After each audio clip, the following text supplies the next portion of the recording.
राजस्थान के अंदर मुख्यमंत्री अशोक गहलोत के कार्यकाल में जिस तरीके से पेपर लीक के मामले हुए थे और पेपर लीक के मामले में बहुत बड़े आरोप मुख्यमंत्री अशोक गहलोत और शिक्षा मंत्री गोविंद सिंह डोटासरा पर लगे कि उन्होंने इस तरीके के मामलों को बचाने की कोशिश की।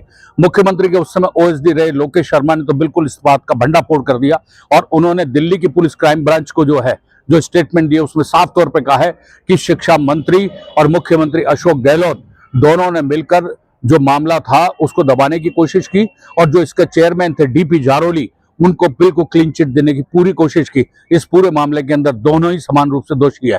देखिए भाया जी से उन्होंने इस बारे में क्या बेबाक बात करी है।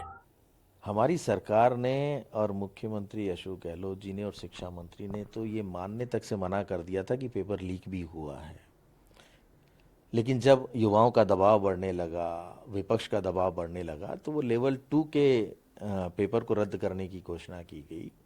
और उस दिन ये मीटिंग अपने जो सरकारी निवास है उस पर बुलाई गई। सभी लोग थे उसमें, शिक्षा मंत्री भी थे उसमें, इनके प्रिंसिपल सेक्रेटरी भी थे, डिपार्टमेंट के लोग भी थे।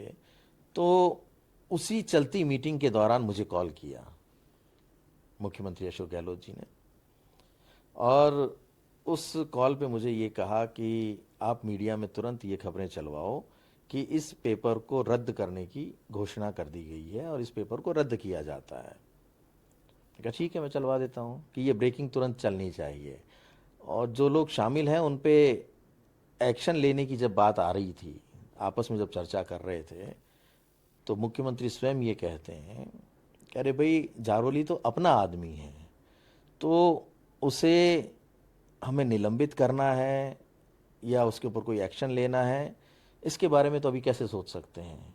सीधे तौर पर उनका, क्योंकि वो अध्यक्ष थे उस समय और उनका जब नाम शामिल हो रहा था इसमें, तो एक मुख्यमंत्री का अपनी पूरी उस समय जो गतिविधि चल रही थी उस भरी मीटिंग में ये कहना कि अरे भाई, जारोली तो अपना आदमी है, इस अपने आदमी के चक्कर में इस प्रदेश के युवाओं के भविष्य को खतरे में डाल देना और ये मानना कि उसके ऊपर तो कोई कार्रवाई होनी ही नहीं चाहिए, तो ये सीधे तौर पर कहा जा सकता है ना कि इस पूरी घटनाक्रम में, इस पूरे पेपर लीक में ये तमाम लोग किसी न किसी रूप में शामिल थे और इनको पता था कि ये क्या घटनाक्रम हुआ है।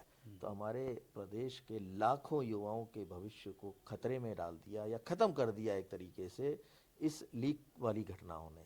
और आज तक देख लीजिए, उन लोगों के ऊपर, जो लोग उसमें शामिल थे, सीधे तौर पर जिन लोगों का नाम आ रहा था, उनके ऊपर किसी के ऊपर कार्रवाई नहीं हुई।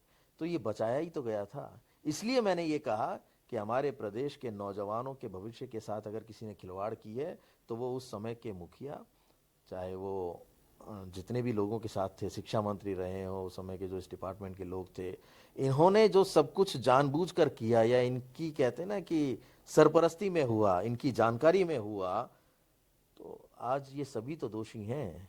इन सभी को उसकी सज़ा मिलनी चाहिए। लेकिन मुझे लग रहा है कि आने वाले समय में जिस तरीके से बार है वर्तमान मुख्यमंत्री कि बड़े मगरमच्छ भी पकड़े जाएंगे, पर अभी तक तो किसी मगरमच्छ तक हाथ इनका पहुंचा नहीं है।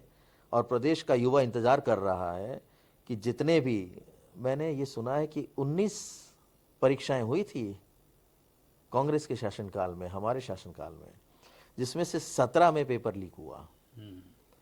तो जो लोग हमारे प्रदेश के नौजवानों के साथ इतना बड़ा खिलवाड़ कर सकते हैं, उनके भविष्य को पूरी तरह से चौपट कर सकते हैं, तो अब समय है कि युवाओं को भरोसा दिलाया जाए कि जो सरकार काम कर रही है वो इनके हित में काम कर रही है और उनके हितों को सर्वोपरि रखते हुए उन तमाम लोगों के ऊपर जो भी इन पेपर लीक की घटनाओं में शामिल रहे हैं उन पे कार्रवाई करेंगी। तो उस समय के शिक्षा मंत्री तो आपकी पार्टी के प्रदेश अध्यक्ष गोविंद सिंह डोटासरा ही हैं। तो मैंने तो यही कहा है कि जो भी शिक्षा मंत्री थे उस समय के और जिन जिन लोगों की भूमिकाएं उसमें थी, क्योंकि देखिए, एग्ज़ाम कराना, कितना बड़ा हल्ला मचाया गया था रीट के नाम पे कि हम रीटोत्सव कर रहे हैं प्रदेश में। हमारे युवाओं के परीक्षा केंद्र तक पहुंचने के लिए निःशुल्क आने जाने की व्यवस्था की गई और ये माहौल बनाया गया कि प्रदेश भर में लंगर लगवा दिए गए हैं।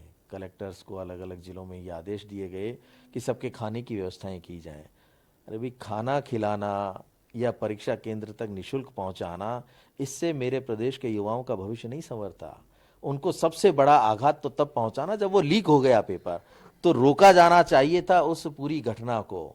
पता होने के बाद उन लोगों के ऊपर कार्रवाई की जानी चाहिए थी कि ये लोग शामिल रहे हैं।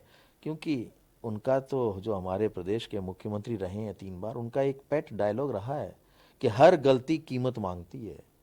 तो जब गलतियां उनके सामने थी, करने वाले उनके सामने थे, तो उनकी कीमत उन्होंने क्यों नहीं चुकाई? और उस गलती की कीमत वो खुद क्यों नहीं चुकाना चाहते जो उन्होंने इस पूरे कार्यकाल में की?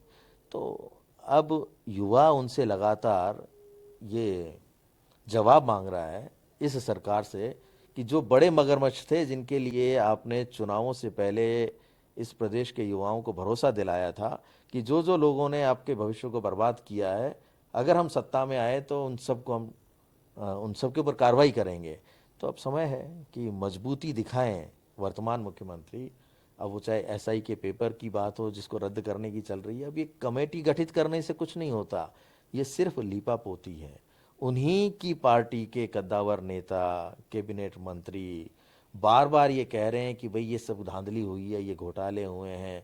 वो उनके एविडेंसेस, उनके प्रमाण सबके समक्ष रख रहे हैं, एसओजी में जा रहे हैं, आरपीएससी में जा रहे हैं कि ये अब सब चीज़ें रद्द की जानी चाहिए।